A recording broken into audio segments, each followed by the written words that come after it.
সচিবালয়ে যে আগুন ধরেছিল লুজ কানেকশনের জন্য, তাহলে আপনাদের বিরুদ্ধে ষড়যন্ত্র তো করতেছে লুজ কানেকশন। আপনাদের বিরুদ্ধে ষড়যন্ত্র করতেছে লুজ কানেকশন। আর আপনাদেরকে ব্যর্থ প্রমাণ করার জন্য ভাই বাইরের লোকের দরকার নাই, আপনারা নিজেরাই যথেষ্ট।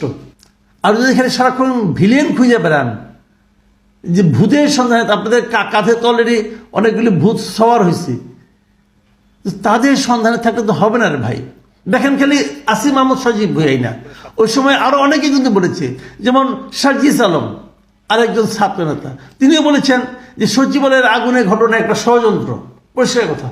এবং উনি আবার একটা এগিয়ে গেছেন, বলছেন আগুন শুধুমাত্র আমাদের দুই সহযোদ্ধা আসিফ মাহমুদ ও নাহিদ ইসলামের রুমে লাগানো হয়েছে, সেখানে কুকুরের মরদেহ প্রমাণ করে এটি ষড়যন্ত্র। উনিও ষড়যন্ত্র খুব সুন্দর ডিটেকটিভ উপন্যাস পড়ে একটা দাঁড় করাই দিলেন।